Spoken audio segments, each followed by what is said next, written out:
swear her in this evening, so before we convene the meeting, we'll start with a swearing-in ceremony. Okay, please raise your right hand, Mary. Do you, Mary Gallucci, solemnly swear that you will protect and uphold the Constitution and laws of the United States, the Constitution and laws of the State of Connecticut, and the Charter of the Town of Windham, as you faithfully discharge, according to law, your responsibilities as a member of the Board of Education of the Town of Windham under penalty of perjury or false statement? I do. Congratulations. Thank you.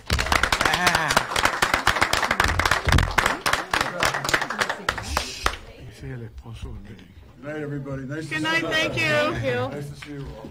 I spend enough time at meetings already. So you know. I gotta go get a swim in. Well, welcome, Mary. Thank you. Hopefully we'll have a more full complement. I think some people will be straggling in from the Finance and Audit Committee. In fact, I see some people coming in right now. Welcome. Sorry, we were in a budget meeting. Yes, we knew that, but we did just swear Mary in. Mark, you're over here. Yeah. Well, I want 3 and 3, so that's the way we're doing it. Don't get upset. You need help? You got it?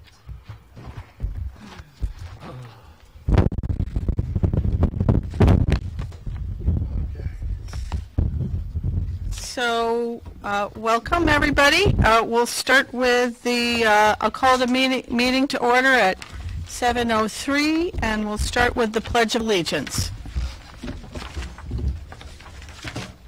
I pledge allegiance to the flag of the United States of America and to the republic for which it stands, one nation, under God, indivisible, with liberty and justice for all.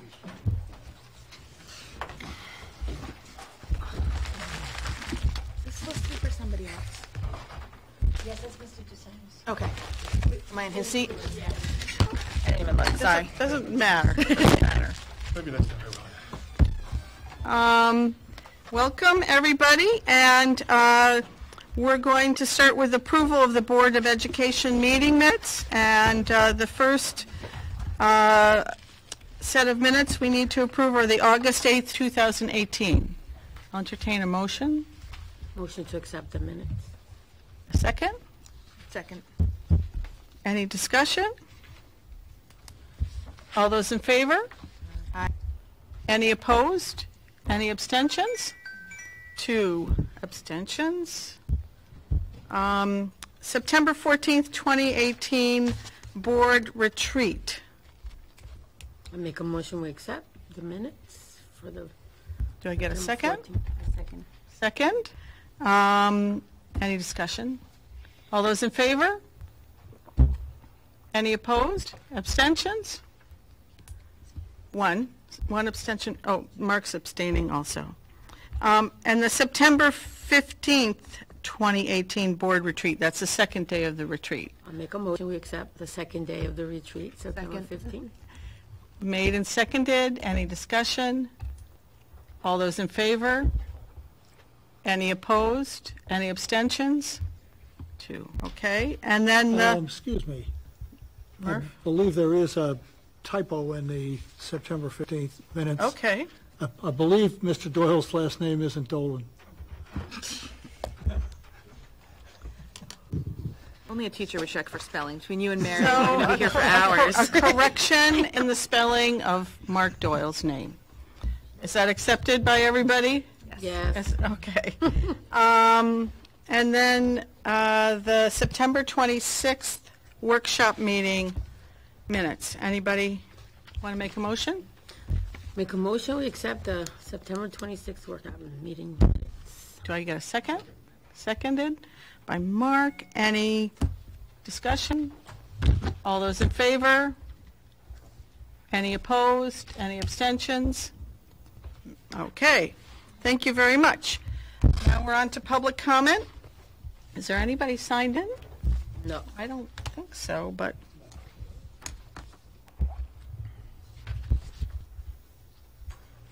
Nothing? Okay, thank you. So we'll Move on to the superintendent's reports, and I'll hand it over to you, Dr. Garcia. Thank you, Mrs. Before we start, good evening. Before we start, I would like to welcome Dr. Galucci. Welcome to the Board of Education, and we're looking forward to working with you. Thank you. We have a lot of things to celebrate tonight online, but I think the first thing I'd like to start with is to presenting to the chair of the board. If Mrs. Lane will give me the honor, I would like to present to you in the month of July, the high school ECHO program received the District of Distinction nationally for the ECHO, the Early College Opportunity Program. I believe there are different high schools in the country with different categories. We were on the college and career readiness, and so I want to present to you Windham Public School ECHO program, District of Distinction 2018 from the District Administrators. Well, thank you. On behalf of all of us, I'll accept this. We've talked about this before, and it got some coverage in the media. Yes. But it's very exciting, and I hope you will take this back and put it in the main office. So Thank you. some getting mail I think I wanted you to see. Okay. The other is we have a little video that we want to show you. I think this video is going to really impress you. As you know, we have received a grant from Save the Music Foundation to start instrumental music in our school. This grant is also supplemented with funding from the Austin Foundation. And so we started this program in 2 schools this year, Natchog and Sweeney. And next year we plan to move to North Windham and Windham Center. The goal is that over 10 years that we'll have instrument for all students in the schools, and that we'll have a stronger middle school program that will then have a stronger high school program. So we can have that. We're already thinking of what changes need to be done at the middle school, like schedules, in order for students to be able to take music, and then we work with high school. But what I want to share with you is a video about 6 minutes of what students experience when they receive the xylophone, piano, and the drums, and what they were able to do with that. So it came about a week ago, and when they opened their boxes, and today they were able to perform for Mrs. Eileen Awesome and a couple members that came from New York to see them. So you want to start? You will see lots of happy faces.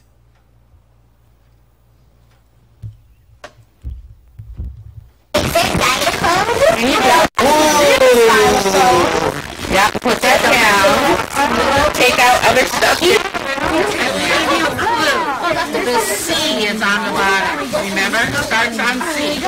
So take this off and put the C in first.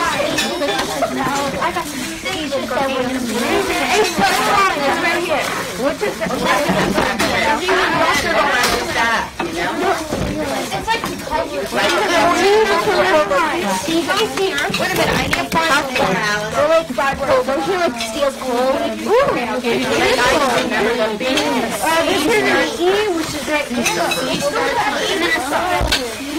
I see the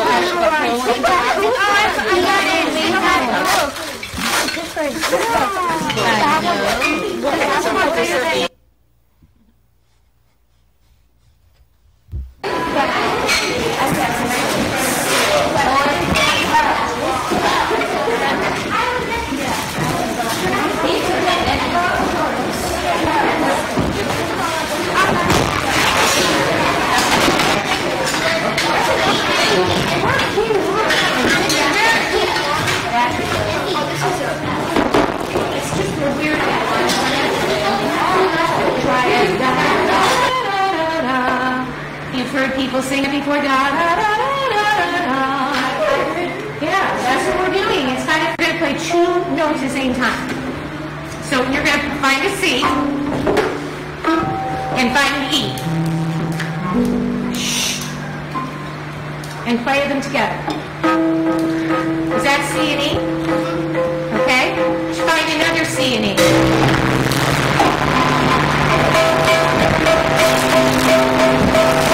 Now find an F and an A. Now find a G and a D. And go back to C and E. And stop. What happened there?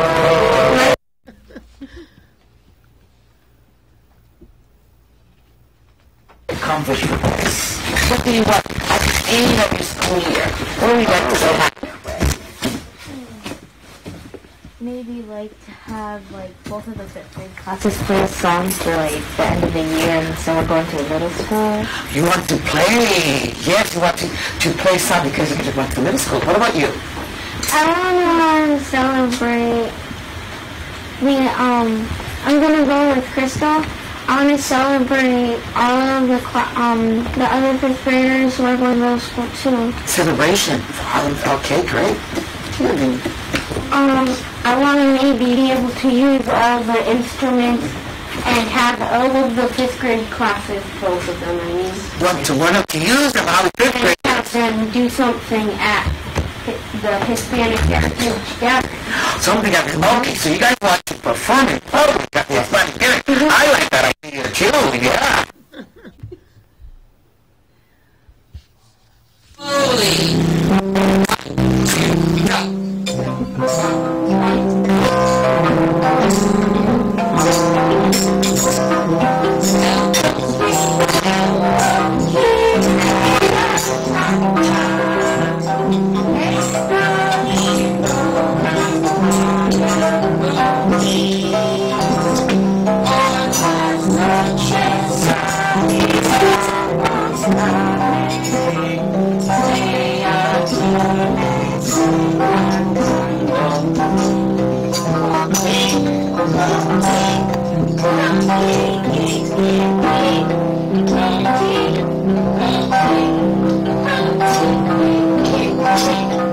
Awesome job!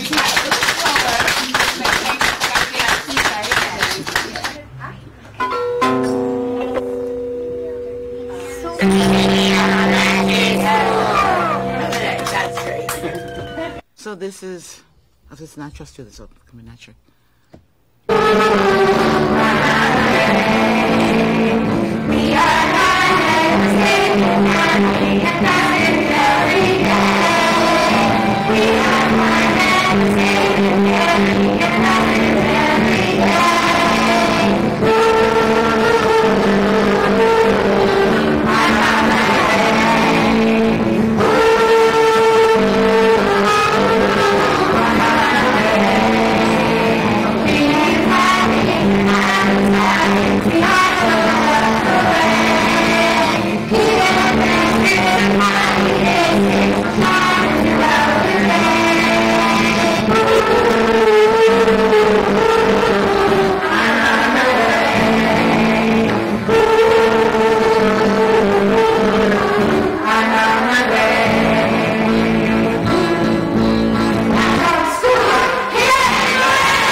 So they have received lots of xylophones,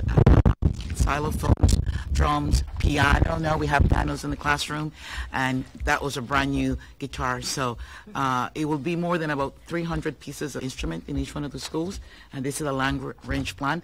For all elementary school, we move into the middle, and then we move into the high school. So we expect in the next 10 years that we'll have great musicians and great artists, and I'm excited about it. I hope all of you guys are excited about it.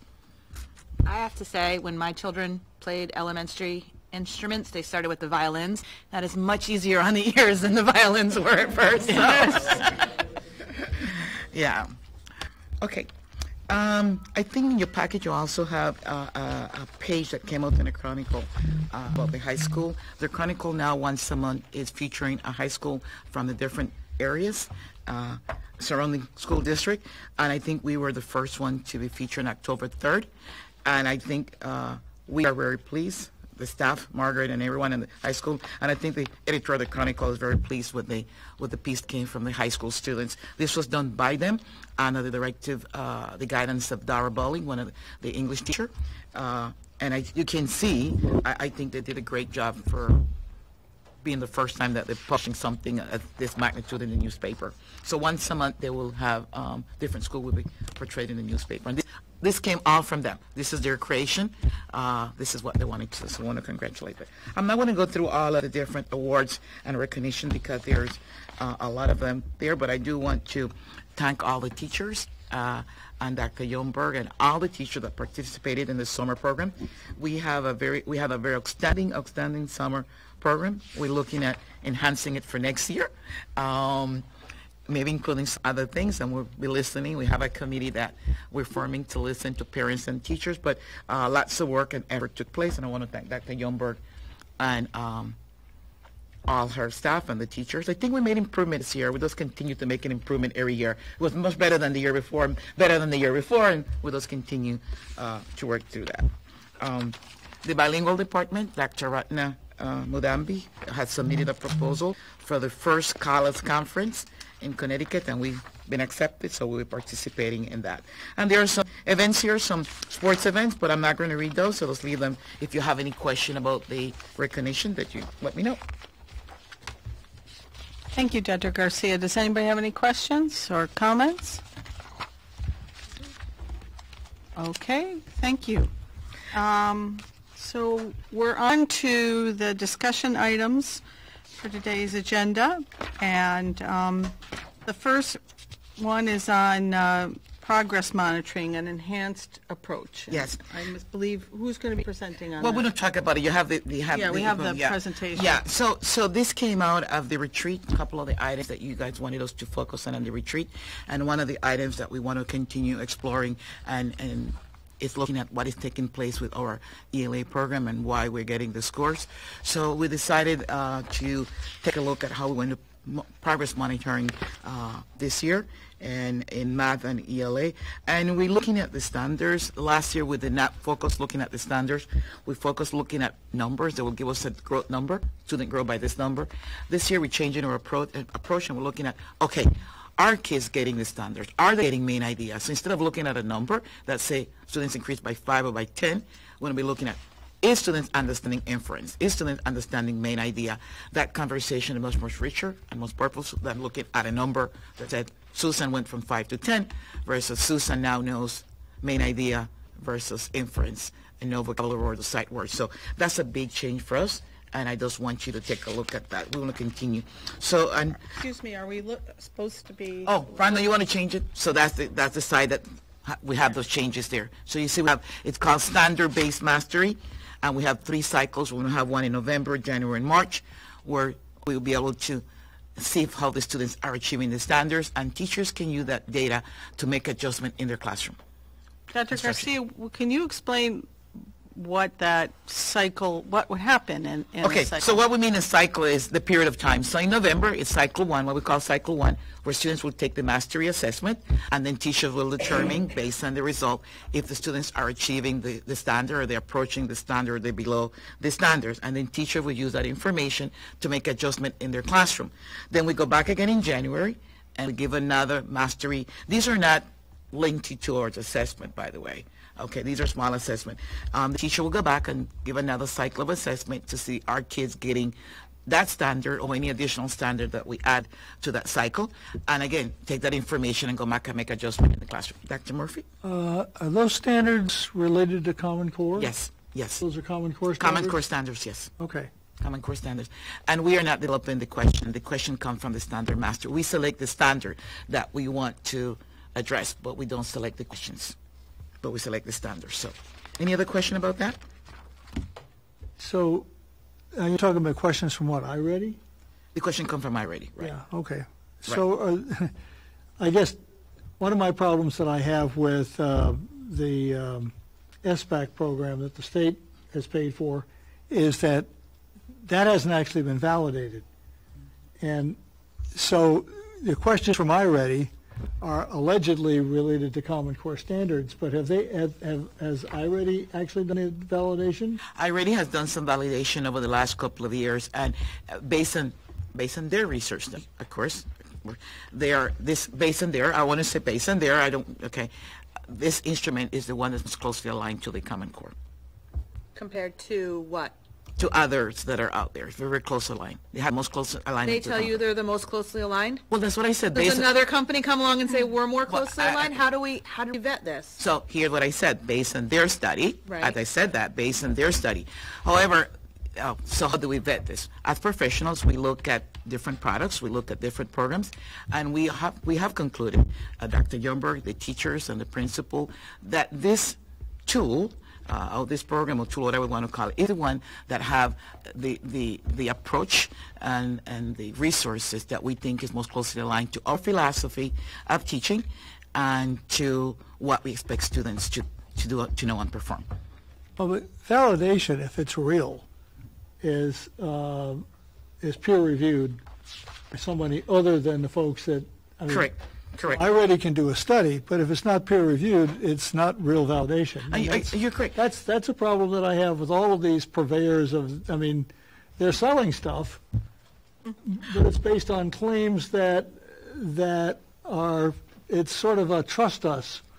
But if you look at SBAC, who does the review for SBAC? Major Progress. SBAC clearly has never been validated. Well, That's they're my the one that problem does with it. their report, and they're the one that own SBAC. So they don't have a third party doing a review of SBAC. It's Major Progress, and Major Progress is the one that owns SBAC. So there's no one out there in the market doing a third party study. I guess that would be a good business, Dr. Youngberg.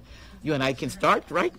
And can report in these, but it's not out there in the market. But I said we feel looking at the instrument, looking at the items, looking at the presentation, looking at the tools, that it's most closely aligned to what we asking teachers to so do. you're doing the best you can with what's available. Dr. Youngberg, anything you And want what to you're add? depending on is face validity, which is what's available. It's face validity. That's what is available. Yeah, it's face validity is what is available right now. And we are trying to see the correlation between where the kids end up on iReady and how they score on SBAC. So we are looking after the fact Well- to see how predictive. But all that aside, because I don't disagree with anything that's been said, we are also including in the standards mastery cycle the interim assessment blocks, which are the state of Connecticut's practice SBAC mini assessments, so to speak. So we're using those just in case all of what you said is accurate. We have to fall back on the fact that our kids are going to be practicing SBAC questions from the state. All that said, and I agree, I told Dr. Youngberg on the principal, I do believe that the most important step that needs to happen is the instruction in the classroom. So it doesn't matter what assessment is, what takes place in the classroom, and that's where we're going to have the change. But face validity is what is out there, and that's what we're using. Excuse me. Oh. The mini things that Ms. Youngberg, I- the other Tracy said, are those being given in conjunction at the same time as these cycles, No. or are those another I've always been worried, but how much more are we layering on because we're doing this program? How many more tests are they being required to take? We're asking the kids to take the test, but we're using it as an instructional tool because, like Dr. Garcia said, it really is instruction. Okay. So we're using them as an instructional tool, but we are asking the kids to try the questions on their own because that's what the assessment's going to ask them to do. So they're not being So graded we have on been those very, assessments. No. we're very cognizant of the fact that we don't want to over-assess. And we Absolutely. ask them to do it, the IB are taken individually, so we're not taking a period of time out of core teaching to do this on individual time, and it does foresee how they're doing. Okay, thank you. And the assessment, the mastery assessment should take about 30 minutes in ELA and 30 minutes in math. So I'm not going to go through the other pages, but what will this provide? This is what is important. Will give us information about students achieving the standard. And I think that's the key, and that's the conversation that needs to happen. I think it's different to say to teachers and to students, you went from a 5 to a 10 versus you have gone from you didn't know how to identify a main idea in a text to now you can identify the main idea in the text. Show me how you're doing it and show me what you did differently. And that is the conversation, and here are the steps that you need to take. So we're hoping that this will change instruction in the classroom. It also will help us with our WIN period. That's the MTS period where we give students either acceleration or intervention, and will help them to provide instruction that is more focused to our students. This is being offered K through 12? This is K through 8. Okay. However, the high school have something similar. They have their period to offer WIN. They're not using this instrument because this is a K through 8 instrument. Okay. They are using another instrument at the high school level. So those don't want to bombard you with that, but do want to let you know that we're following your question that you had during the retreat, and that we are trying different things to see how we respond to that. So will we be able to, after those cycles in November and sometime in the winter and sometime in the spring, would you be able to come back to us and give us a report? Sure. At the Board of Ed, even if it's a verbal report, Sure. that just said, this is what we're finding, because Definitely. it would be helpful. Sure, sure. Mistake. I have a question. Don't sign it? Yeah, I don't think you can see what happened here. It says here what the district will provide. Can you move the microphone closer? What the district will provide to whom? Why is the district provided to whom? We're providing this to the principals in their school, in their school. That way, this is a lot of work and a lot of work for them. So we want to make this transition as smooth as possible. So we don't want principals to be digging for A and B and C. So Right. in central office, we are providing them the follow. That way they can just go ahead and use their time to get this done Thank you. instead of adding more work to them. Or to the teachers too. The next item is I want to share with you, you have a list of community engagement activities that are going to take place in the district in the next couple of months, and we want you to be aware of that. There are 2 items that are not listed here that are new items that we're going to be doing. I asked the principals of the school, of each one of the school, that either Friday, Saturday, or Sunday, they're choosing whatever day, to take 3 minutes at the end of the day and send a robocall to parents, just to let them know what to expect for the next week in their building. And I think a couple schools have done it already. Mr. McLaurin have done it, and it was fantastic. And I believe Windham. So it's not going to go to entire districts. So each principal in their building would just take 2 minutes to say to parents, this is what you can expect for the following week in our schools. And I think it's a great idea, and I love that. I will be having, in addition to all my coffee with the superintendent and all the community forums, I also will be having a once a month, either a robocall with parents or a video explaining to them or informing them about the latest thing that's taking place in the district. So we're trying to combine the traditional strategies, opportunities for engagement that we have with new innovative ones, and we're hoping that these 2 new ones will sit well with parents and with the community. Barros did theirs this Friday, and we received very positive feedback. Are they in Spanish and English? Both in Spanish and English, right. In the schools that Mr. McLaurin speaks Spanish, so somebody else has to translate, but Liz Von Garner from Windham Center, and hers was in Spanish and English. And we asked the principal to do it, not the secretary to do it, because we think that we want parents to hear from the principal of the building and from the superintendent, so we're not asking the secretary to do it. Are they using the MyConnect too? Are they sending messages too, or just verbal? No, they're using, it goes to whatever the parents choose to, right, Rondon? Whatever the parents choose to, they either choose text message, email, or whatever. Okay. So whatever the parents. So the parents have to check off what form they want. Yep. Right. Thank you. The third one is transportation. Those, information to let you know that we will, in this couple of months, we will start in the RFP for transportation. This is year 5, finishing year 5 of that contract.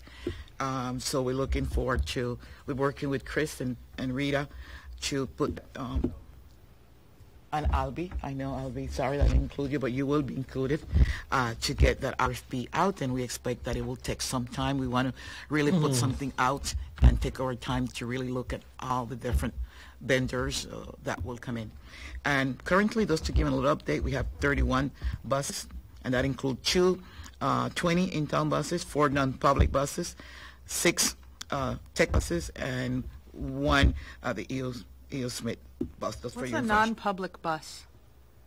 So the ones that go like to private, St. Mary's, St. Mary's? and Okay. others, right. Thank you. Right. And we have to add another bus this year, a couple of weeks ago to the middle school, because we have a couple of buses that were, by the bus company standards, were not, but by the student standards, were overcrowded, meaning... And our standards. And our standards, too. It's not the same thing to put 2 little 3-year-old on a seat than to put 2 middle schoolers Right. on the seat. So so for your information, so we keep you posted about the RFP for the bus company. That's going to be okay. So can you just explain, especially for those of us who weren't on the board last time we went out for a contract for the bus company what the process is for making that decision and the timing? So the process, I don't know what happened the when it went out the first time. I was not here. Actually, it was approved the day I was getting appointed, so that was before my time. But for us, there was a couple of, there was Yeah. The first year, You need I a think, mic. when I just got Yeah, here, Chris, they- you need a mic. Chris, you Yeah. need a mic. We have to put together, the specifications, obviously the scope of the work. project, and then we have to go out and publicly advertise it, and typically we give people like a couple of weeks of response time, and then I think the last time we had 3 or 4 different responses, which we review on the various criteria that we put together in the scope of the work. And then we evaluate price versus Quality. Price versus service for each one of the vendors. I understand how an RFP process works. I'm just wondering who makes the decision and what is the timing on when that decision needs to be made? Okay, so we do have to have this decision made no later than in the month of June, because you want to have all your buses and what transportation company want to use by July 1st. We should have that. So we need to make the decision. So it goes out to the public at least 3 weeks in the newspaper, at minimum of 3 weeks. Then it comes in. You open them. Then there's a process where you open them, the process questioning, et cetera. So you know all of those. And then the committee that need to look at the proposal, that will be finance and HR and others, make a recommendation. There's a rubrics to grade based on the scopes, and then we bring that to the board and make a recommendation to the board. Now, you can go for RFP or RFQ. An RFP, you get the lowest bidder. On RFQ, you go, doesn't have to be the lowest bidder, but it could be the one that have the qualification that you want them to have. No. RFP, you can go with someone who's not the lowest bidder if Yes, they you can can. prove that their qualifications are better, or they can serve the public. M&J won the contract a few years ago because they could offer the buses, because they had a couple of superfluous buses, and also we weighed in, I don't remember if you were on the board then, Mr. Doyle, but I know you were, Dr. Sewell, that they owned property or they leased property here in town. local taxpayer. So they contribute to the local tax base, which might be something that you want to put in an RFP or an RFQ when you're creating it, that will you keep buses on site? If we hire a bus company that's in Old Saybrook and we have a breakdown or something else going on, another bus has got to come all the way from Old Saybrook. Andrew was on a college tour last year and they were in New Britain. Coming from Willimantic to New Britain is a different distance than coming from Old Saybrook or something to New Britain. So those are different things that we have to weigh in. Those are different things that we take into consideration. M&J got a bump because they own property here, they kept their vehicles here, so they contributed to our tax base. That wasn't the only deciding factor. I'm just filling you in because you said you weren't here, That one here. but that was one of them. So I think also, I know there will be a lot of deciding factors, but I think something to consider also is we have 5 years of learning experience, so we know what additional things we would like to see with company. We have feedback from parents. We have issues that we dealt. So 5 years of my learning experience here with M&J and with the team, I think there are things that we would like to see any transportation company, M&J or any other, provide to the school district that is good practice, good service for the district. Keep in mind that we, the educators, the administration, hear from the parents when transportation is not working appropriately. So we want to make sure that we provide the best service to our students and also to our parents. Murphy, you had a question? Yeah, I think Tracy alluded to it. It's not as simple as how many buses and cost per bus. In addition to the fact that the local property tax that the bus company pays can be a substantial amount of money. There's the issue of who's actually paying for the fuel that the buses use and what kind of a fuel contract you have, because it is possible to contract for fuel at fixed prices for years in advance. So that gets factored in. So that you're talking about how many buses, and you're talking about how they're fueled. It's not a simple contract. No. And it's not a simple process. So I think it's up to you all to have to negotiate this thing about whether you want to go RFP or RFQ, but it does sound like RFQ gives you more Leverage. flexibility. Flexibility, definitely, yes. Yeah. To cover all of the different pieces of Yeah. what you're talking about here. Yeah, RFQ definitely is give the district And much there's more. the issue, too, of whether the bus company will modernize the buses. I mean, sometimes you get a lower bid because the buses are 25 or 30 years old. Well, not only modernize the buses, but modernize the operations also. Yes. Because, response time to parents is important. Response time to us is important. So, getting bus route appropriately is important. So, and you're right on the issue of the fleet. So, there's a lot of things when you put up this RFQ. The scope of the work is intensive. So, we plan to take some time looking at several RFP, looking at the one we have currently, having conversation with the board and with the team about what we'd like to see before we put this out. So, it's not going to be something that would be done in a week. It will take some time before we put it out. How does that affect the budget process if we're making a decision? Hopefully in after a June? referendum's passed. Yeah. I mean, So- we put money in to hold a place at what we think. But this is for the following year. This is not, Not for this year. Not it's for the this year. following Yes, yeah. Thank you. Yeah, we're okay this year with this. So how many providers are out there? There's lots of providers out there. So you have M&J, you have for students, you have DATCO. These are the three major ones that we Around have. here, Right, serving this area. DATCO, First Students, and M&J. And Durham, but Durham is more on that side. It has some buses here, but that many. Yeah. First Students, those came in. I took over New Britain completely, and paying a lot much higher salary to the employees in New Britain. Chris, are we still co-opting? I'm sorry. Did Go somebody have a ahead. question? Co-opting with the town to buy the fuel? I didn't see another hand up. I'm It's sorry. okay. Yes. The fuel, right now, we have our own tank that is on the M&J premises, and we fill that tank. It's about between $190,000 and $200,000 a year Okay. for the diesel oil, and it's basically we have a 3-year contract with a fuel provider, locks in the price. Okay. But I think that's also coming up too. It's Yes. the renewal of the fuel supply of the, to buy that diesel fuel in advance, or at least lock the price. That's what I mean. Thank you. Mark? Sorry, Mark. Yeah, I just wanted to point out, Lynn, that you actually have a valid question in terms of the budget. This contract will start in July Right. 1, which is the That's- new budget. We'll have already passed, hopefully passed. Right. That's what I budget meant, for that year, Dr. so Garcia. Yeah. you- About to it's not clarify. It's not a set thing. We're going to have to make some sort of estimate as to what Right. this is going to come in at.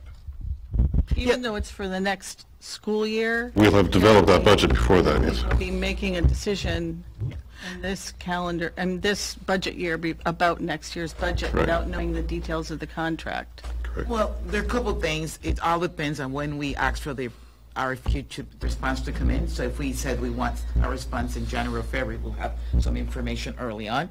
It also looks at what the market value looks like from the different companies, so we can do projection. But if this is something that we need in early for the budget, we can start this early. We can have a return date of February 1st or February the 8th or the 9th, so we can have some solid figures of what this will cost us. Just to give you a backdrop, the increases on an annual basis from the old contract were 3% per year. Percent per year. So, I mean, as an estimate, you could say, what's our current cost, and then Go up project out 3%. 3% If per it year. comes in lower, that's great, or it might come in slightly higher, but I wouldn't say any more than 3% a year. Historically, one of the problems that we've had with the budget is that the amount of funding budgeted for school buses for transportation has historically been somewhat less than the amount of money that we ended up spending. You're correct, Dr. Sewell, in that statement. We have tried better this year. We trued it up and we increased it by $500,000. Yeah. Had to make So some it's adjustments in the budget to be theory, it's a much little closer more to realistic reality. about how much it was really going to cost us and where we were going to get the money from to pay for it. But the budget implication of the contract is, I'm not that concerned about it because we've never been that precise about the budget. The challenge here is to get the best contract we can. and we probably still will struggle over the budget values. But we did increase it by 500,000 this year, transportation. Well, because we've been spending, Okay, because yes, historically yeah. we've overblown the budget by at least that much. Correct.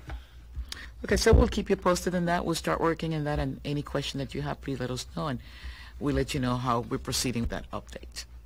So, Okay, thank you. the other one is the lease for the Alternative Academy for the STEM Academy. Steps Academy. The STEM from last night. The STEP Academy. Just a little bit of background for the new board member. This is something that we had to do during the summer. We did not anticipate that we will have to enter in an alternative school. The students are Windham students, so we had to provide them with a location to receive their education. We look at some other location. We look at Gilson Square, Tyler Square. However, looking at price and looking at the accommodation of the building, this building was move-in ready, meaning have the chairs, the table, the computers, the boards and everything, just move-in ready. The others will require some type of renovation in order to move, and we just didn't have the time for that. So here what you have is the lease. The lease has to be an action item, but I did not put it on the action item, just in case the board want to have a discussion, and then the chair has the authority to move it, if she so desire, to an action item, because this is subject to the board approval and to funding from the state, etc.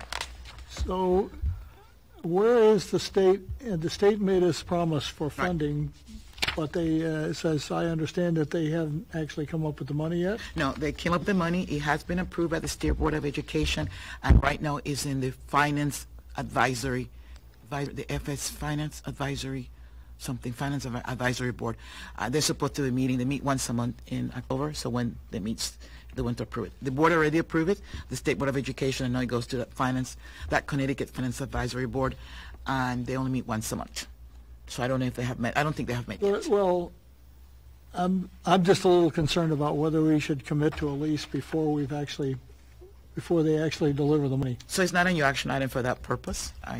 We can delay action until after that October meeting if we would like to do so, or we could take action tonight. But it's already been signed, right? Well, no, we have to sign it, the two of us, and I, but it's subject to your approval. It's a very clear.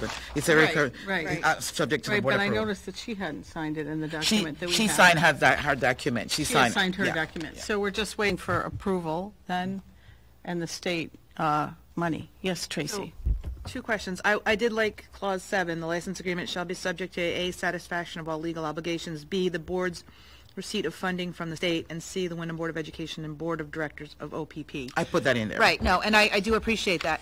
I have two questions. One, OPP was still occupying the lowest level of that building. Are they continuing to do so? They have to remove things from there, and I think in the next couple of months they will be removing some things that are there in the lower part. We don't use that lower part of the building. They don't have students in there. They don't have programs in there. Do they have access to the entire rest of the building? No, not Take yet. the elevator up. They took the elevator They up? could take the elevator up if they wanted to. Okay. I don't know much. I guess you know more than I about that building.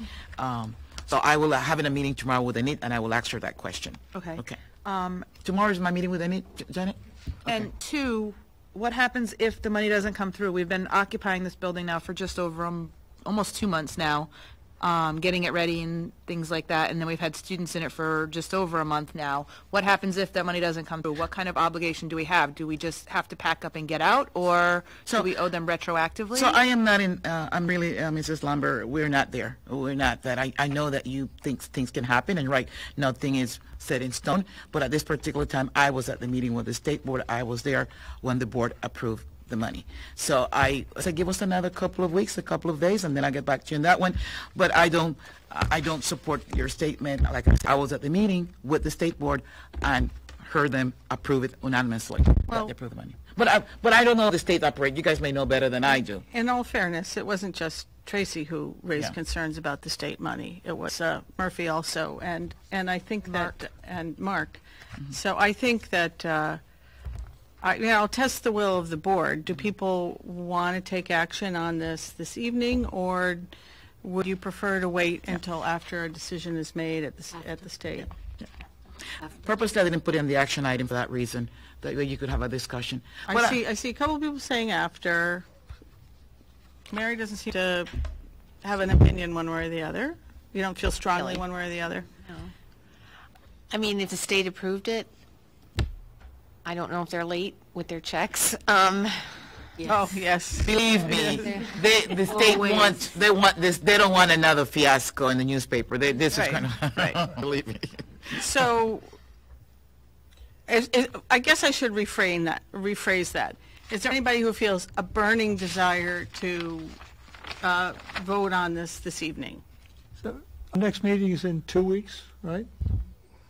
And Yes. as I have, basically what you said was, is if we wait 2 weeks, it's not going to create a problem for anybody. So we could add an action item to our workshop agenda in 2 weeks, if we're ready to go then. Does that make sense? Yes. In the meantime, does anybody else have any questions about this? Yes, Mark? I'm wondering, given I wasn't at the meeting, as she pointed out, but my question would be, I'm looking for something from the state. The chairman of the State Board of Ed, they're supporting this program. We've actually heard nothing official from the state in writing saying that they're going to support the program, saying they're going to try to get the 400. The fact that State Board of Ed approved the 400,000, it does not mean the 400,000 is there. Now we have to have a finance committee decide if the money is there during an election time, when they're not going to, when the money wasn't budgeted. I would certainly like to see some type of letter from the state voicing support for this program and the intention to fund the program, and not leave us hanging out here to dry. But you would like to see something in writing? Something in writing from the Board of Education. Committing the funds. Even if it's a copy of the minutes that verifies that they're supporting the program. I will ask Kathy Dempsey for something. I don't know what they will give us, but I will definitely request to Kathy Dempsey. Yeah. Mark raised that it could be a copy of the minutes. Copy of the minutes. We can get that. Definitely. Yeah. When do we think that we giving us the money? I think that the board, the advisory board, the state board met September 5th. This advisory board, I think, meets mid-October. I don't know the exact date that they meet. They only meet once a month, mid-October, but I could find that out. Okay. But we have a copy of the minutes, and I can see if I can get anything else. At some point, are we going to see a comprehensive budget for this program? Like, we've gotten 400,000 and 100,000 for the building, and we're expending X number of dollars. So we just had a conversation today with Chris. We're working with Kathy Dempsey. She's the Chief Financial Officer, to see what we want to get in ECS for this building and what other resources we want to get. She's a very busy lady and hard to get in touch with, but we're working with her to see, okay, what else can you give us? I think the bigger question that we need to start, that Chris and I and the board needs to start discussing, is what happened after, we need to start planning after January. Right. Would this be a long-term, what will happen the following year? But I think in the interim, what Tracy's asking for is a budget for this the expense side, we can certainly get, even though there may be some uncertainty about where the revenue is coming from. Yeah. I can get you a printout of the budget report. Yeah, we can give a print of that. Yeah. Okay. Great. Could we have that at our next meeting? We send it out Yes, Friday. Lynn. We send it out Friday with John. Okay. We'll send it out Friday with John. Yes, Mark? Just, I guess, another clarification. The other concern I have is that this money comes to the Board of Ed. So we need to make sure that it's coming through as Doesn't a disappear grant. into the town somewhere. That the town is aware of our negotiations, or this money's coming through as Yes, a separate grant, they're so that aware. it doesn't get commingled. Our budget's set. Theoretically, we can't spend more than what we've already budgeted unless this money's come on. So I'd like to see how this money's coming into us to make sure that This needs to come as a grant rather than part of our operating I'd funds. like to see some guarantee that's We've how it's coming. been very careful about negotiating that with the state. Yes.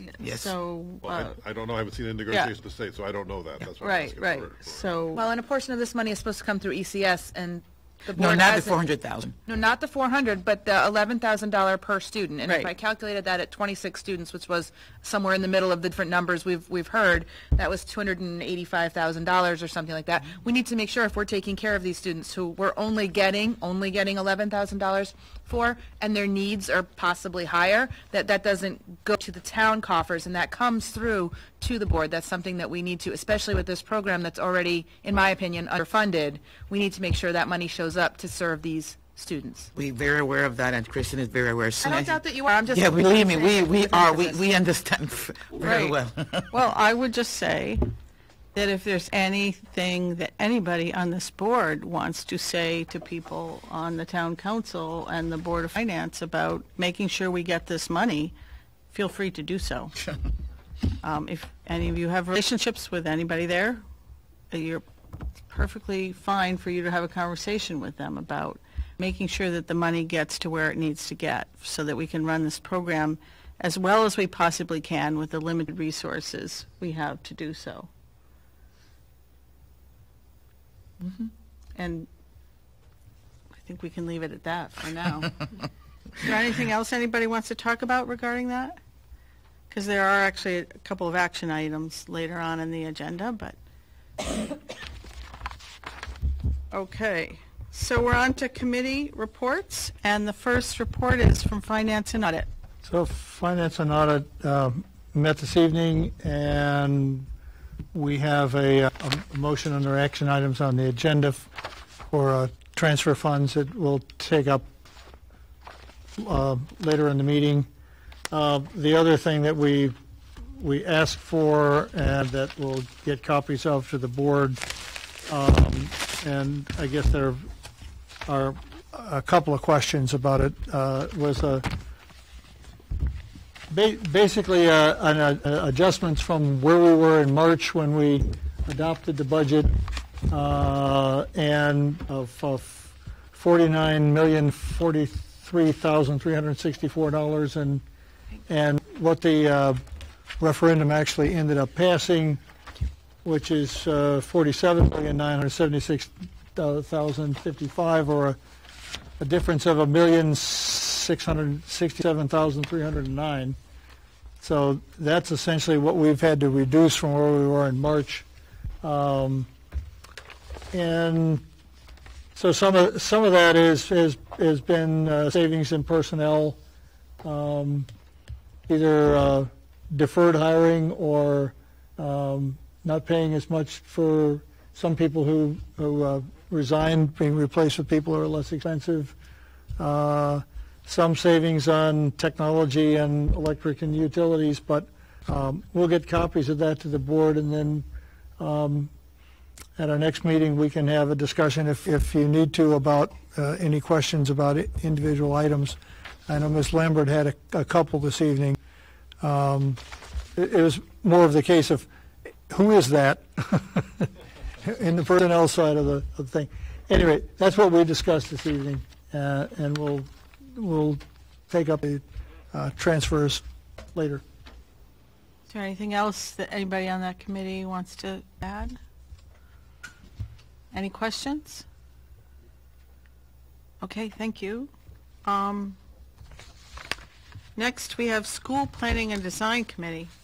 Tracy, you're certainly keeping busy. We were busy all summer long. We met all summer long. It was a long summer. We're doing a lot within the buildings. The buried oil tanks at all 4 of the elementary schools, DEEP has told us, need to be removed with some moderate speed within the next year or two. I talked to Ms. Ide the other day, and we talked during my committee meeting that we're going to need to talk to the town council at some point about forming a building committee of some sort to work on contracts, RFPs, RFQs, to get this this program going. DEEP has funds for it. I've also talked to some people who said that we should look at alternative options to replacing the oil tanks, such as propane and or natural gas. The Windham schools are not piped natural gas, but the city schools could be. So that's something that we need to look at converting to possibly look at the costs of and the benefits long-term and short-term from converting from oil to natural gas. But all of the tanks at the high school and the 4 elementary schools need to be removed soon. They have reached their maximum life capacity. Apparently there was a big push in 1989 to install new oil tanks across the state, and now everybody's oil tanks need to be replaced at the same time. Bob Roach, who has a contract with the district, was at the School Planning and Design Committee meeting, and he says he's just done some in Wolcott, where our former assistant superintendent, Tony Gasper, is now superintendent. So he has some experience, and I've reached out to Tony on that and just how the process went there. Other things that Tracy, are going on. can I ask a question Yeah, about that? When we had talked, when you and I had talked earlier, you had raised the issue of possibly exploring, even though these were set to be done in sort of phases, exploring the idea of getting a contract for 4 at once, so that we might be able to maybe get a Quantity better discount. contract for quantity. Right, we talked about going out to bid for the entire project. The state is going to give each school their own project number, but that doesn't mean that in the RFP or RFQ, we could put an offer out, and different companies can bid on 1 or 2 if they want to, or they can bid on all 4. Okay. This isn't something that we can start this time of year because we need oil and it's going to get cold really quick. So this is something that we're going to look for the spring. But Mr. Klajian and myself and Mr. Powers were on the wells committee, and it took us like 1.5 years to get new wells at 2 schools because of weather and red tape, and we dug 2 wells that didn't have any water in them, and we had to move them and stuff like that. So this is a process that I'm encouraging this board, all members of it, but I'm willing to be the spearhead for it if that's the desire of this board, to start talking to town council members and Board of Finance members that this is a project we're going to need to have a building committee on, a town building committee separate from the Board of Ed, just like the high school one is, and start getting this project rolling and getting ready to do RFPs and RFQs, hopefully this winter, so we can get out to bid, get the project started in the spring as soon as we don't need our boilers and heaters, and looking at different options for fuel. Yeah, I have a question about that. Are the boilers that we have the kind that can be easily converted for, oil versus natural gas? Some of them can, and some of them it'll be a little bit more of an expense. Some of them have already been converted to either natural gas. So I think Sweeney was at one point. Sweeney. And Natchog, I don't think it'll be that hard, but North Wyndham needs new boilers. Wyndham Center got new boilers. North Last Wyndham year. needs new boilers, Okay. and we could make that part of this project if we chose to. So, yeah, well, the question there is if we're talking about replacing boilers, do we want to stay with fossil fuel? Right. Well, As propane, opposed to going gas. with heat pumps or thermal wells, which in the long run will, A, reduce our carbon footprint, and B, save us money. Right, I understand. That's why I said we should look at other options. I am just throwing that out there because it was Yeah. suggested to me. It was just, you were at the school planning and design. Yes, I We just was. kind of threw out that, well, the tanks need to be replaced, and it was kind of assumed we'd replace them, but somebody said, why don't you explore other options? And that can happen through, through our committee. Mr. Roach has already said that he's getting some stuff together for us about what costs will be just for removal and stuff like that. So he's going to look at that. So that's something we can keep on the table. Anybody else have any questions or thoughts about that topic before Tracy continues? Okay. Okay. North Wyndham roof has begun leaking. It is at least 32 years old by our best estimates.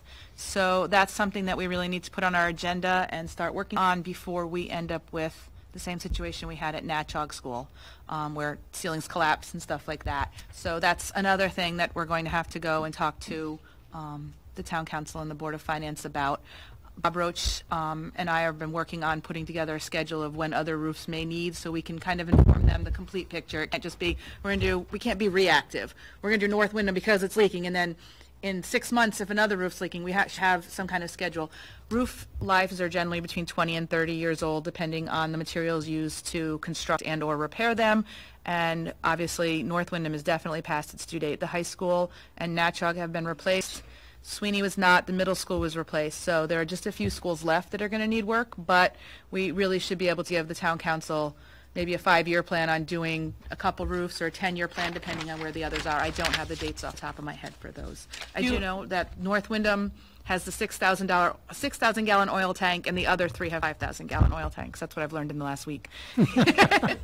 Sorry. Do you anticipate that being part of the budget discussion for the next year? Yes. I think so. within the We will next be year we need to talking get about it in the capital budget. Okay, great. Yep. So so it is good that we're talking about it now, because we have to start putting that together before we know it. Mr. Harris has been really good at giving me a heads up. I ask him for building updates at my school planning and design committee meeting, and he's been really good about, this is what's happening, now we have leakage, now we have this. And lately, we've invested a lot in our building infrastructure, and to see things get ruined because of infiltrating water and other things would be a shame, in my opinion. So, if we could be proactive and not have damage happen that we then have to repair, that would be great. Another thing, any other questions on that? assistant up I and would coming hope that thing. we could, as a town, that we could learn from our experience with the Natchog building and not hem and haw and prevaricate until we have a crisis situation.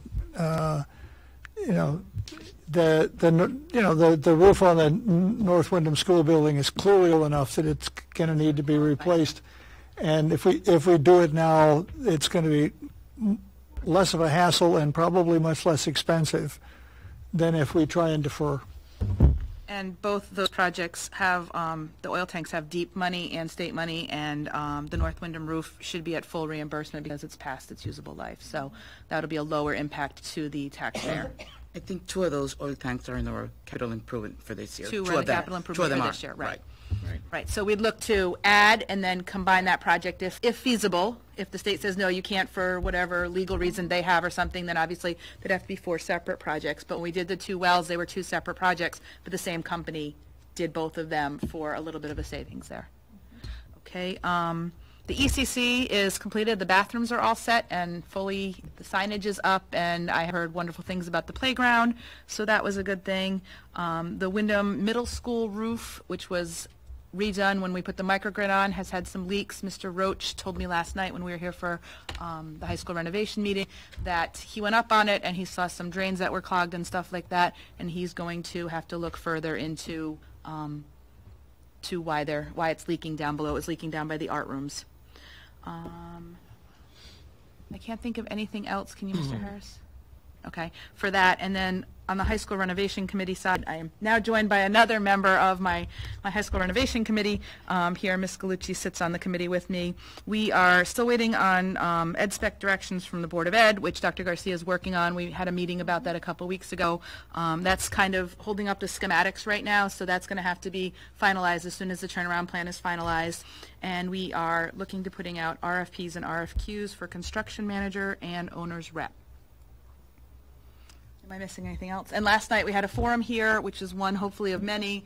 Dr. Garcia, Mr. Callahan, Mr. Roach spoke about the process and going forward, and it was very well attended. For a first one, it was better attended than I anticipated it being. Yeah. The district provided refreshments, and we laid out how code enforcement and things like that are going to be a big driver of our cost, and then followed very closely by educational specifications and fixing the building to be 21st learning, and then there's going to be other things that we hope to be able to include, but that it's a tight budget, but something we feel like we can work within. And you spoke. And I spoke. And I do want to say that Dr. Garcia did share an explanation of what STEAM program is, and showed 2 videos of kids and teachers and administrators in a STEAM program in Texas, I believe it was. Texas, El Paso, Texas. And if you weren't there last night, you might want to ask Dr. Garcia to share those videos with you. It was very interesting to watch.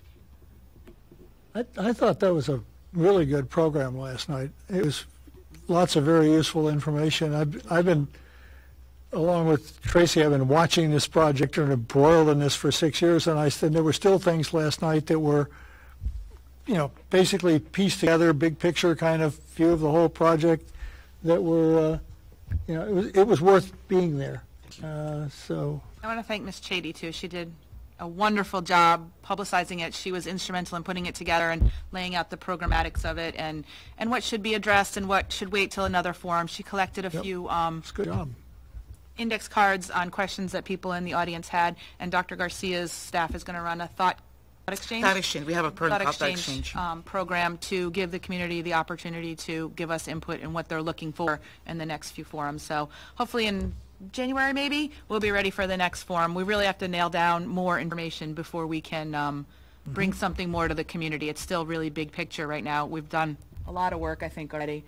Mary says there's a lot of reading, so we've done a lot of work already, and we have a lot more to go before we really have something concrete to bring forward. But we're working on it. Mr. Roach has done 98%, I think he said, of his pre-construction or pre-architecture drawing, information gathering and stuff like that, the state of building, the state of code enforcement, all of those kind of things and the needs, and we'll be ready to start those drawings as soon as we nail down programs, so. Can I just respond to Ms. Yeah, sure. Lambert? So the high school committee met this afternoon, look at the specs, and so we'll be meeting next week again to narrow the pathways. So we have 6 pathways in the specification, and that's too many. We have manufacturing, pre-engineering, health sciences, teacher education, we have arts and music, we have 6 pathways. So in order to align it to the commission network, we will be looking, they met today, the meeting next week, to really look at how they can narrow. It's impossible to have 6 pathways. Right, well, we talked about that at school planning and design, too. You're not going to have 6 pathways. We had 2 academies before, and they were hard to sustain with 500 so 6 pathways is not 6 pathways possible, is right? 600. So I think the maximum would be 4 pathways. That's the maximum you should have. Schools typically have between 2 and 3. I guess we could push it to 4, but 2 and 3 is the typical. So they'll be meeting again next week, and to narrow it down to the ones that they want. So hopefully we can get the response to Mr. Roach pretty soon. Perfect. Just, it's hard to designate space for something. Allied health needs very different FF&E and infrastructure than teaching does, than early childhood does, than ECHO does. You don't need drill presses in an allied health program, but you do need them in ECHO. So, and layout, I mean, people don't think that you have to be able to, weight-wise, you have to be able to manage them. That's why libraries are generally on a first floor and not a second floor, because books are heavy. So you have to be able to look at all of those architectural reasons and load-bearing reasons when you make this kind of decisions. So that's kind of what's driving the specifications, so. Mark? Will the board be afforded the opportunity to review these ed specs before we just turn them over to the high school planning committee? I'm concerned about, again, the pathways. I don't know if I want to support 4 versus 3, or I have no idea. Well, yeah. We'll be reviewing those. That's a good question. We, you may remember at the last meeting we got a report from some representatives from the committee. Yep. Could we, since you're meeting again tomorrow, could we possibly at our workshop meeting hear another update on that? So and get a chance to discuss it? Yeah. I know the meeting again to look at the pathway, so as soon as they finish looking at those, I'll bring back. So if they're not ready to present something, if you're not ready to present something at the next meeting, we could certainly meet. Right. It doesn't have to be when we present them, but just before we lock them in stone with the designing, I think the board should have some input into it. That's what I'm thinking. If we could possibly take it up at our next meeting, that would be great, because we're trying to keep it moving along. But can you send them before the meeting? Jaime has asked if we could send them before the meeting. If we have them, sure, if we have them. If they're ready before the next meeting. It's not up to me, it's up to Dr. Garcia. No, I know. Just saying that. If I understand the process, we're required legally to approve them. No, we don't, the board does not approve turnaround specifications. No, the board does Ed not. specs. We approved ed specs that we submitted in 2018. Okay. However, the turnaround plan It's going to change the ed spec. changes, well, not the ed specs that changes, it's the programming, it's different, it's something different from this, like, the state had us submit ed specs, now they're changing, and this is the frustration of the building committee, now they're changing it, but we don't have to resubmit it as ed specs, it's submitted as turnaround, so there's a divergence there, and that's what's becoming frustrating. So what is the new building, renovated building, going to reflect, the pathways or the previous ed specs?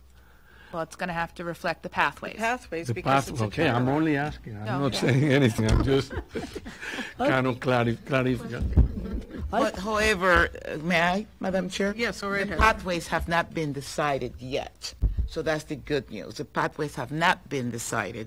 So this is an opportunity for the committee of the high school to, my directive, look at the ed specs that were submitted and decide on your pathways based on student interest and based on what we have and the vision of where we want to go.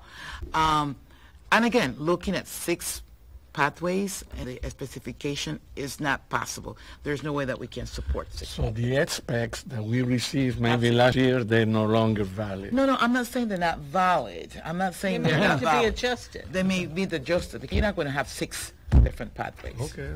So here's one thing. I went through the ed specs and presented them to the building committee as a Board of Ed representative there. And in part of it, it says we will have 6 science classrooms. Well, putting 6 science classrooms in a science wing is one thing. putting a science classroom in an allied health wing and another one in an echo wing and another one in an early childhood wing for whatever they may need there, making slime or whatever, are three very different things. Sure. You can have a wing that's a science wing, or you can have science classrooms spread out. All That's ways. part of what's I driving do this understand frustration. that. I just want to know No, what I'm it's just going to explaining be it. like. And there are other new members too. I'm just explaining it. I'm trying to address your questions. That's kind of what's, if we're going to pathways and that's how it's going to be done, the board should be notified at Sure. least, because we don't really get a say on turnaround decisions. But we approve the first set of ed specs, and in the end, we're the ultimate responsible party for what goes on in this district. So we kind of have to have both. But not knowing exactly how that's going to lay out is what's holding up Bob Roach beginning But the drawings. and primary stuff. source of whatever you're going to do is going to be the pathway, I mean the turnaround. Right, what The we talked state has about. to approve that, and then you will bring it, and that's what the design committee will work on. Right. I think both of them will align beautifully. I don't think it's going to be a big issue. You know, another question that we bring to the table is Dr. Murphy brought up last night. We have art music, but we don't have foreign languages. But we have a compañeros program up to grade 8, and we're looking for a SELA by literacy. So one of the things that we need to look at, why would they include foreign languages in arts at the high school as some type of pathway? If we're looking at global citizenship, we're looking at 21st century, do we want kids at the high school also to be bilingual, right? And so that's something to consider. Thank you for bringing that to our Yes, attention. language arts also includes English. Just Believe it or not. it's writing, it's literature, I know. and the future is multilingual. I agree with that. It seems to me. So here's my struggle with this: is on the one hand, the details of what a high school education is are what the teaching staff and the Right. administration. That's your responsibility. But our responsibility is to produce a high school that's long-term. I Flexible. mean, this town may not touch this building again for another 50 years. I mean, it's taken them 48 to get around to doing it now. So, one of the things that I learned in 40 years at a university is you got to be really careful about what students are interested in, because they change. That's a moving group. It's every 12 years you have a whole new generation of them, and the stuff that they're interested in today is not the stuff that they were interested in a decade ago. I mean, and even what you have to do, right, I mean, these days you have to figure out how to get them off their phones, right? That wasn't something you had to worry about 10 or 15 years ago.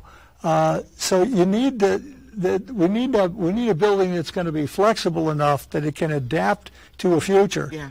And so, yeah,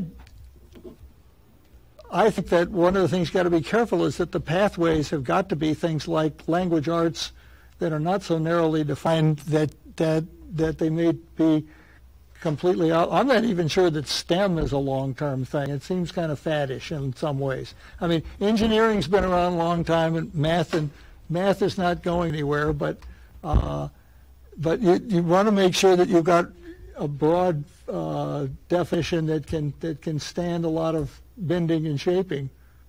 At least a generation's worth. I think these are all good points. I think it's important, though, for us to hear, because there are some very critical decisions being made now by the committee, and as I've heard several people voice that they want to hear at our next meeting if there's any news, any update on what we heard at our last meeting. Laid out some things, but is there any change? Have we gotten closer to landing where you want to land? And we should be able to know what that is and be able to discuss it, even if we're not going to necessarily change that. We all need to be able, as members of the board, to sell it and talk about it to the rest of the community, too. So it's my intention and my plan to bring those to the board. Like I said, the committee does it today, so I don't have any new information. But as soon as, and the directive was take a look at these pathways again, because you can't have 6 pathways. So I'm very confident that the committee will meet. That's the process, and come up with some good recommendations. You know, and to add to what you said, Dr. Murphy, I believe last night I said that technology has transformed the 21st century, but I do believe that the arts is going to be what's going to transform the future of the world.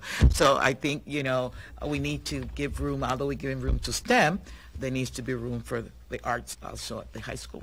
Mm-hmm. May I add one more thing? Last night, Mr. Roach and I were talking as we were leaving, and he asked about lockers. And in all of my children's time in Windham Public Schools, they have not used their lockers.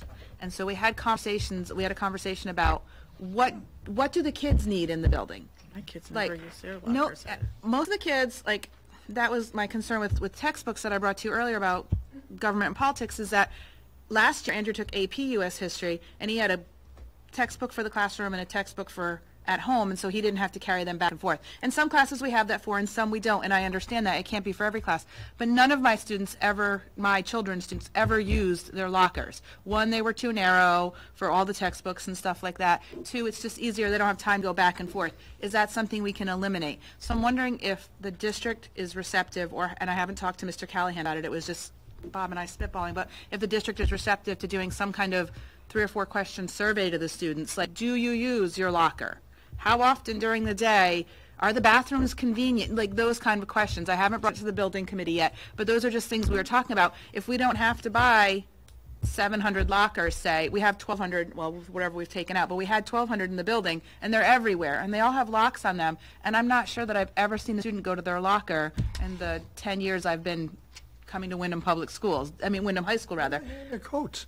They wear them all day, or they stuff them in their backpack. And to be fair, a lot of our kids don't even have coats, so that's a whole different issue. But like, if we can eliminate that, maybe that's $500,000 we don't have to spend on replacing lockers that we can spend on more smart boards or better flooring or something else. So is that something that the district would be receptive to? So we'd be happy to put that on the table with the students. Not a problem. Actually, part of the why we taking some time with the pathway is that we're planning to have conversation with the middle school students, with the 6th graders, about what they want. So that was part of the conversation. And not that they can give us a specific answer, but we will be able to gauge what their interest is and have some type of information. So that's one of the steps that we are using. So we'd be happy to like, I was thinking even a paper, like, they all have English class, so everybody gets the questionnaire during English class and it gets collected. I'm happy to collate them, or, you know, if you don't have someone on staff, I don't want to take someone away from doing something more important. But gathering that information, if 90% of the students don't use their lockers, maybe we just put a small section of them up and, you know, they can use them as they need to or something like that, instead of the whole building lockered for no good reason. So I would do that on a cell phone. I'm pretty sure we'll get a better response using Thought Exchange. We'll do that on their cell phone, and we'll get a better response. So that's I haven't developed this. It was just spitballing last night, and so I told them, I told Bob I would, you know, ask you if that was something we have the capacity to do, and we can. If anybody thought that would be a bad thing. So no. Okay. Okay. Thank you. Any other questions or comments on school planning and design? Well, thank you. Thank you. Policy Committee, Ilda, is there anything to report on? Sorry about that. Actually, there is not anything to report. We did not meet last month, but we will be meeting this month on the 25th at 5:30 in central office. So come join us. Okay. The executive committee was supposed to be meeting tomorrow night, but I have to work, so we're rescheduling our meeting to October 17th at 5:30 p.m. And we'll post an agenda before, you know, next week, early next week for that. And I just, while we're talking about committees, Mike is not here, but now that we have three newly on board members, I'm asking the new board members to communicate with me directly, either via phone or in person, or in writing about your preferences for committee assignments, because I need to do that. I'd like to do that ASAP so that we can get you all situated. Thank you. So we're on to action items, And the first one is the second reading of the revised policy on student attendance and truancy. So, yes, Mark? I missed this the first time, I guess, but I'm very confused by paragraph 4, truant. Any student 5 to 18 years of age inclusive, and it goes on to absences and absence, shall be considered truant. Then it says, any student 5 or 6 years of age shall not be considered truant if his or her parent, having control over such student, has appeared personally. The district office exercise the options of not sending the child to school at 5 or 6 years of age. So it kind of read a little confusing to me in terms of repeating the 5 or 6. That second paragraph, the second sentence does seem a little confusing. Yeah, because in the state of Connecticut, Oh, that's right. We do need a motion before discussion. I'll entertain a motion. I move. So moved by Mark. Any second? I'll second. Second by Murphy. Now we can continue Yeah, I discussing think it. just Thank you for the catch. It's the double portion of that 5 or 6 years of age. Otherwise, I think I understand the intent is that between 5 and 6, they're going to be considered true unless the parent says so something. in the state of Connecticut, 5 years old, Right. it's up to the parent to send them to the 5 and 6. Yeah. But I don't think we need to have 5 or 6 at both the beginning and the end of that sentence. Okay, so that's how the Cape sent it to us. We can make some changes with that. The changes that took place in this policy was just what is marked in there, the age, but this is how the policy is written in Connecticut. Do you feel strongly, Mark, that it should be changed? No, I think when I first read it, I misread it, but now that I'm looking at it again, it makes sense. Yeah. Except for again, a student 5 or 6 years of age shall, and then you go down to the end, to school at 5 or 6 years of age. I don't see the need for 5 or 6 years of age at the beginning of the sentence, at the end of the sentence. You could put a period after school. Should put a period, yeah. Should have a period. Just a quick edit. Well, would somebody like to make a motion to amend it to do that? So moved. I'll second it. Motion's been made by Mark and seconded by Tracy. Mark, would you just explain verbally, just to make sure we have that for the minute? Yeah, the motion is to remove at 5 or 6 years of age at the end of the sentence in paragraph 4, truant, at the end of the last sentence. Okay. Any discussion on the motion? All those in favor? Any opposed? Any abstentions? Motion passed, so that's been amended. Are there any other discussion? Is there any more discussion on this policy? So we'll have another reading next month after we amend. No, this is the second reading. We don't have to do it? No. Yeah. No? That's good. Okay, thank you. Make it a little simpler. You can move to something else. Yes. Period. Any further discussion? So there's an amended motion on the floor. All those in favor of the motion? Wait, are we still on committee reports, or do we move to action items? We're on action Oh, items. okay, I'm sorry. I Yeah, missed that part. Okay. I'll fill you in. Thank you. Any opposition to the policy? Any abstentions? Okay.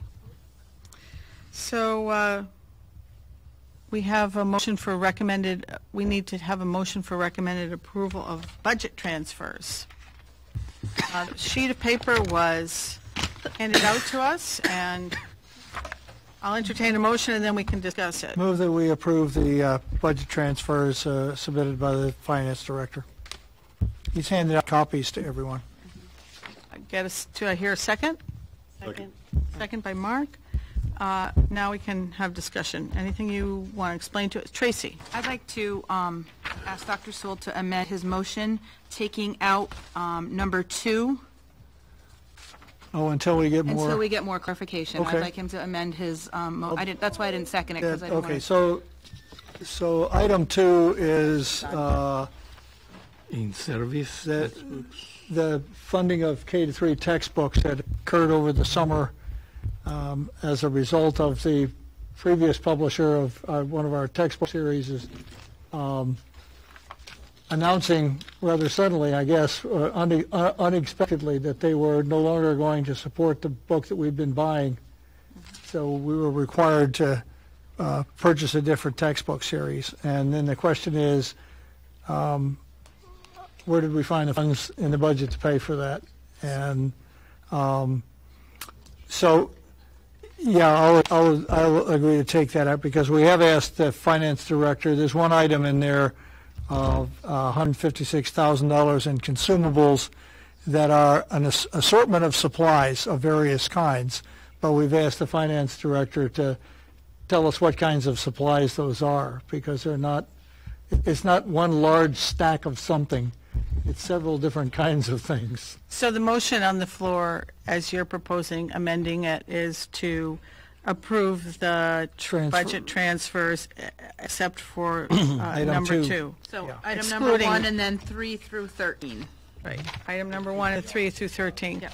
So the person who seconded that, would you be okay with that, Mark? Yes. Okay. Any further discussion on these budget transfers? The other thing that we wanted clarification was on the system-wide position, just which position that was, so. I explained it Out to you of guys. Well, that's part of this clarification of number 2. Right. Yeah. What did that explain that one? Yeah. Okay. I'll bring it back. Okay. Any discussion on these transfers? Otherwise? Okay. All those in favor of the motion on the floor to approve the transfers 1 and excluding 2 and 3 through 13? Any opposed? It looks like it's unanimous. Thanks. Thank you. Thank you, Dr. Sewell. Thank you. So we have recommended approval of submission of the Education for Homeless Children and Youths grant application. It was in your packet, the application for funding to support the homeless youth in our schools. So moved by Tracy and second by Murphy. Any further discussion on this? Anybody want to say anything about this? Dr. Garcia, this is yearly, right? This is yearly. And is this the same amount as we asked The for same last year? amount, yeah. Okay. I just wanted to make sure that's all. I couldn't find it in last year's packet, so thank you. Just a clarification. Why are we applying now for a grant that started in July? Okay, this is a McKenna Venture grant. It's like a federal grant. So it started in July, meaning officially, but we don't apply until they tell us it's okay to submit the application to the state.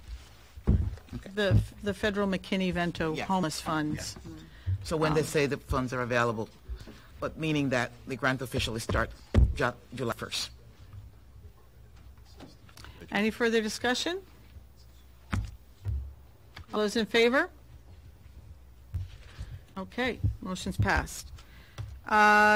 Then we have a recommended acceptance of a donation by Liberty Bank. That was, I think, a $10,000? $10,000 for the after-school program. For the after-school program. After-school program. I entertain a motion to accept that. We accept it. Hilda and Mark. And any further discussion? Dr. Garcia, how are the schools designated? Like 3 of our 7, I would assume. I assume we don't have it here at the high school, but or maybe 6. I don't know if we have it at early childhood. Got it, but not the others. The grant is also before and after school grant? Mm-hmm. Okay. So it's based, when you put in the grant, it's based on enrollment of the students. It's also based on the number of free and reduced lunch, et cetera, et cetera. So take all of those into consideration. But how did you pick which schools received the money? Because it says here that it's for North Windham, Windham Center, and Barrows. We apply for all the schools. Okay. Some schools get it, some schools do not get it. Okay. So we apply So for Liberty just is giving it to just those 3 schools? Yes. Okay. Thank you. So the funder chooses the choose schools. the schools. Perfect. Ooh. Any discussion? Sorry. What's the matter? That was my inner voice. Any discussion? Okay, all those in favor? Motion is passed. Thank you. Recommended approval of the name for the alternative school. I think that's a good We name. better darn well approve this. We're already calling it this, but Like the I would name. entertain a motion to approve it. Second. Made by Tracy and seconded by Jaime. We heard a great explanation at our last meeting from Joanne Haddad about the name. Any further discussion needed? I want to thank her for doing the signage and stuff like that. Joanne designed that all herself. I didn't realize she had a background in graphic design as Yeah. well, so she designed that as well, and I thought that was pretty innovative. She said, and I asked her at the school, like, when did we pick this name? And she's like, oh, it's coming to the board, but I was doodling around the night Dr. Garcia asked me to take the job, and this is what I came up with. And I thought it was fabulous considering she came up with it in an evening, so. That's great. Yeah. Much better than the name that we suggested. Uh-oh, what's the name you suggested? The We path suggested led to the Success steps, huh? Academy. Oh. Well, that's Take not the bad, benefit of but the steps. steps works. So, all Like those in steps. favor of the name? Motion passes. So, we need a recommended approval of the 2018-2019 calendar for Windham Steps Academy. It was in your packet. I know that people involved with the school put that together.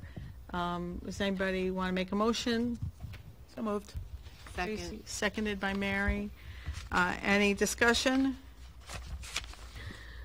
All those in favor of the motion? Motion passed. Dr. Garcia, at the November Board of Ed meeting, can you give us an update, like how many students by then they will be at or nearing their first report card, that kind of stuff, like a general idea of how they're doing, how many are actually showing up? I know when I was on the Board of Directors when it was passed, they kind of waned as the year went on, which we tend to see more attendance problems in our regular schools as the year goes on, and how that's going. Sure. Thank you. Now, this is, October 1st is the magic date from the state's point of view, from the Reporting. ECS funding. We have good attendance so far with these students. I can't believe that they're coming to school. Well, that's Yeah. great.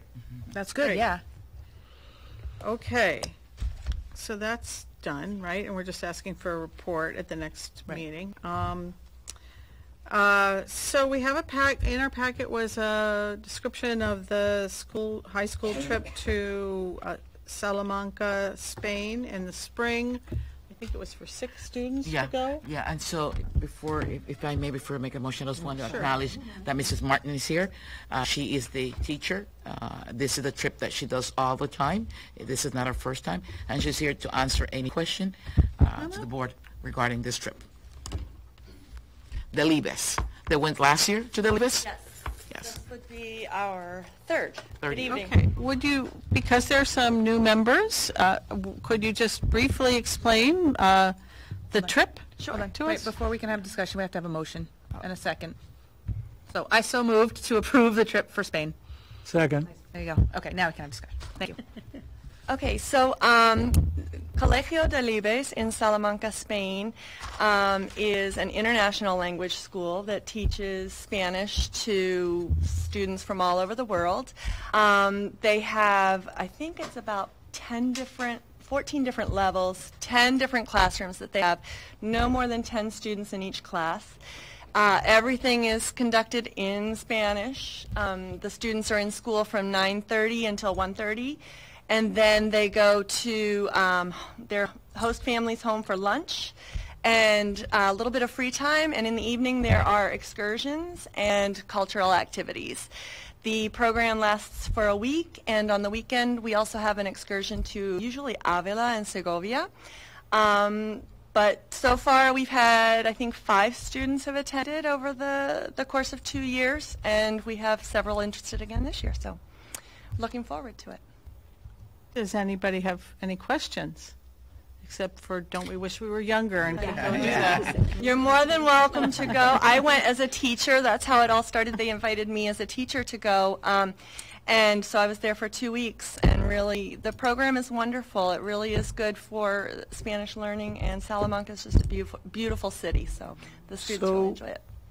It's $2,000 a student? Yes, the cost for the program is $985, and then we figure somewhere between $600 and $1,000 for airfare. It depends on how far in advance we get started. So the students pay for that themselves? Yes, we do fundraising, and we're also hoping to do some community outreach and look for sponsors within the community to help them. There's also something called ROAD, R-O-A-D scholarship. Teachers can refer the students for a scholarship, and they can get up to $1,000 for travel abroad. You know, 6 students, $12,000, a $60 million budget. we really ought to be able to find $12,000. I mean, it's just that we have a population of young people where coughing up $2,000, even with help, is just a really tough. And I'm sure we're discouraging a lot of capable students from even considering this because there's just no way they can come up with money. They do come to me about that, and I push them, and tell them it absolutely can be done. We just need the driving force behind it, and that's really just getting them invested in it, in raising the money and going out and getting into the community and working to get that money. I know some students can do it. Yeah.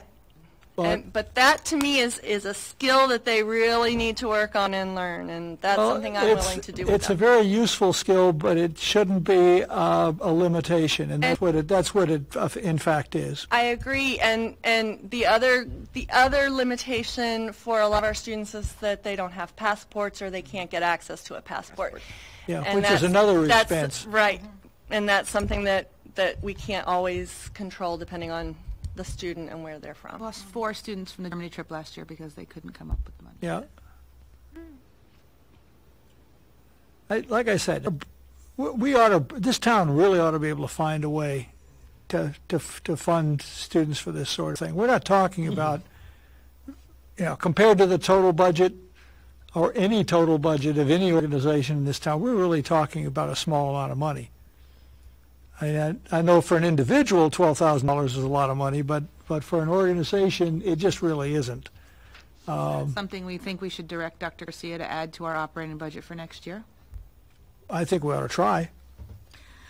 The group that's going to fund you is much larger than this group. So I just want to know. Yeah, it's starting to grow out of control. The students are really getting excited about, ever since we had the Spanish exchange trip, that was my first year here, and students have been coming to me nonstop. When are we going to travel? They want to go to France because we have a French program, and they're driven to do this. They truly are. They're very interested, and it would be lovely to have it put in a budget and to somehow gauge which students would be able to go and not. I don't know how we would do that, but I agree. It should be an experience that should be afforded to.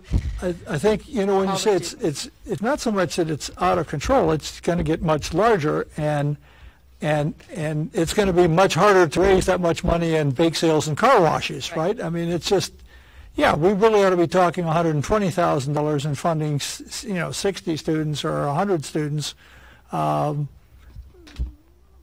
But let's see what we can squeeze into the budget and fund as many as we can. Maybe we pay just a portion of it and defer the costs a little bit. Like we say, we'll put $12,000 next year, and if Ms. Martin can come to us next year and say, I've got 15 kids, and the year after we put a little bit more in, and $2,000 seems overwhelming to a family that doesn't have it, but maybe $500. I know the year that last year when Gabrielle went to Spain, there was a student who asked her parents for no Christmas gifts, whatever they'd spent on Christmas gifts. She opened nothing on Christmas morning, but she took the money on what they would spend on Christmas gifts, and that's how she financed her trip to Spain when Gabrielle went in 2014 or 15. Yep. So that was, $500 from your family is easier to get than $2,000 or $2,500 or whatever it comes to, because there's spending money, there's passports, there's, all this other kind of stuff. Some don't have luggage, those kind of things. That all starts to balloon after a little while. And honestly, if this really continues to go the path that I see it going, I want students to be able to come in as a freshman and say, I want to travel to France and Spain, so I'm going to start doing my fundraising as a freshman, and then by the time I'm a junior or a senior, I'll have money to go. Yeah. I'd really like to see a continuum going. I really would. So, yeah.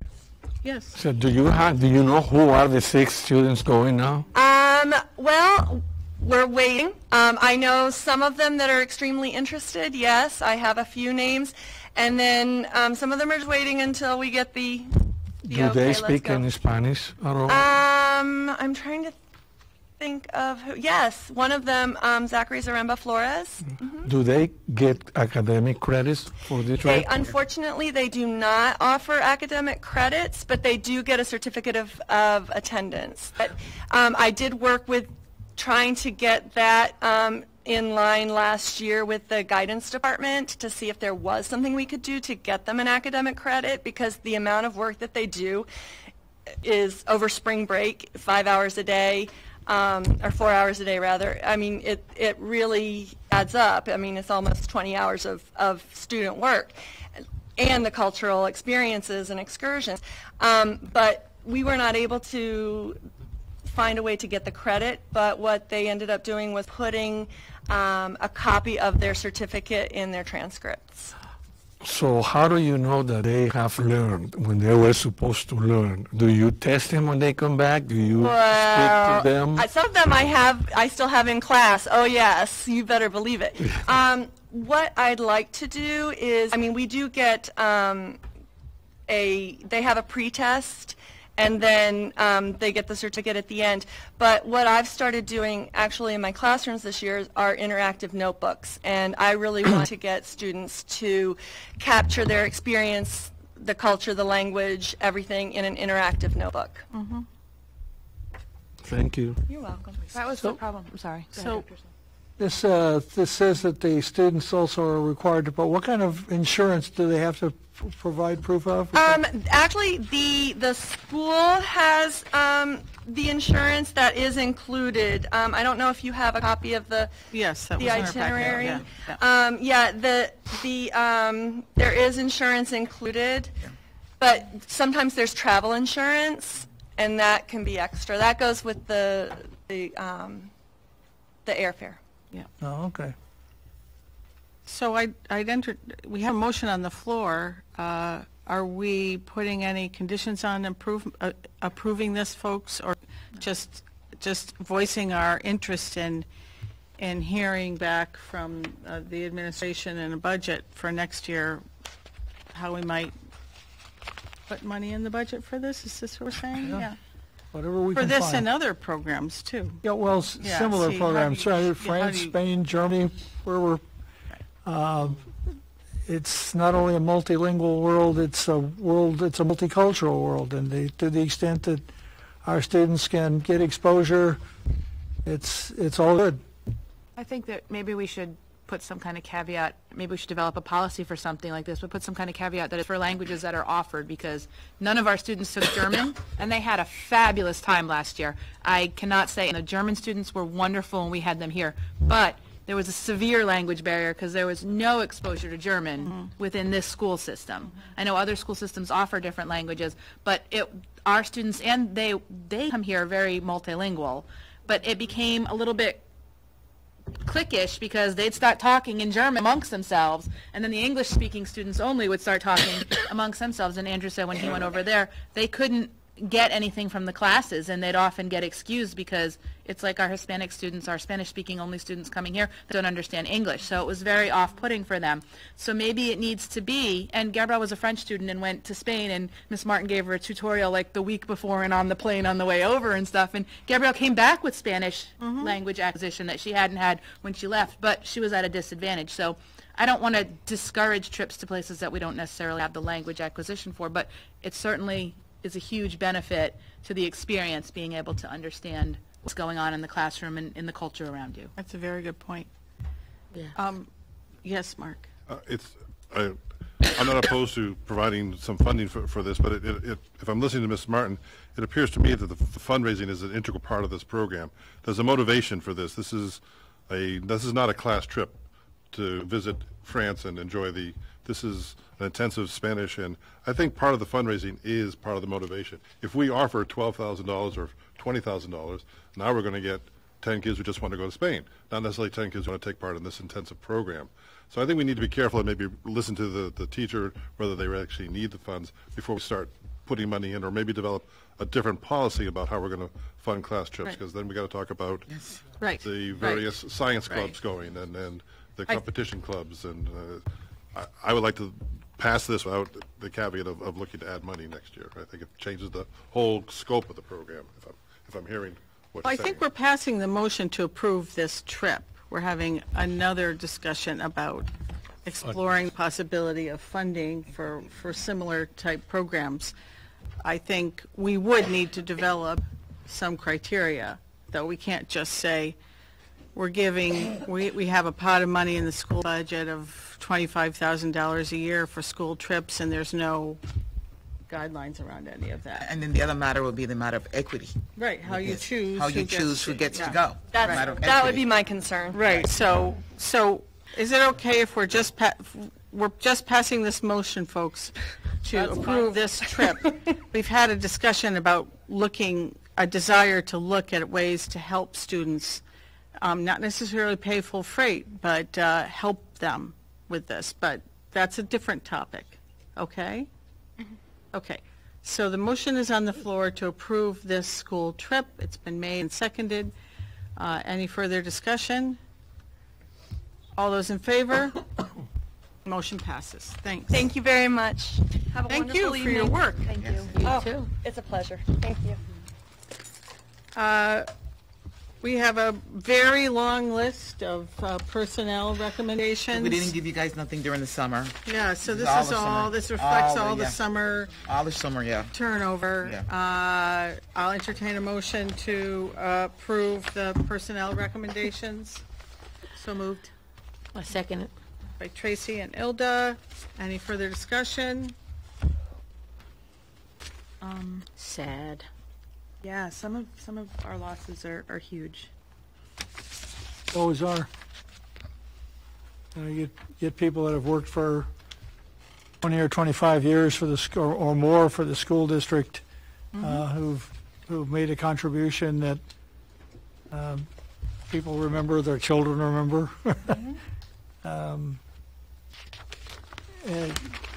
But time marches on. Is the turnover more or less than previous years? Jolene, you want to answer? Less? Okay. Less. Mary?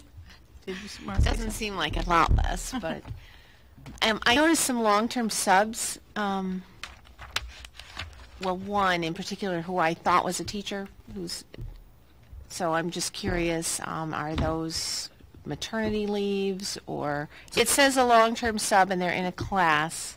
Usually would be either a maternity leave or somebody that is an FMLA, out for an illness. Okay, thank you. We have a lot of maternity leaves. Well, that's great. I see at least 2 previous students, so that's always nice to see when we can employ our own students, our own kids later on in their lives. That's always a wonderful thing. So. Right. Okay, motion's been made and seconded. All those in favor? Any opposed? Any abstentions? 1 abstention. Yeah, it just, if I can make a quick comment. Go ahead, Mike. I abstain only because this is my pet peeve from 20 years ago. Approving these after the fact, They're it's hard. meaningless.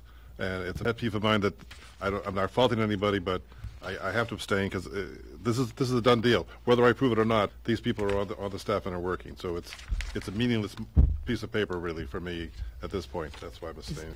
I understand that it's legislated, there's a statute that says we have to do it. The reality is that the superintendent and her staff make the personnel decisions, we don't. Right. It should probably be something like accept this. Accept, yeah, rather yeah, it than doesn't have to be approve. approved, Right, yeah. yes. Either accept, yeah. But note of we whatever. have to approve it, so I hear what you're saying, Mark. Okay, so now we're on to public comment. Nobody? Can I say something? Can you say something during public comment?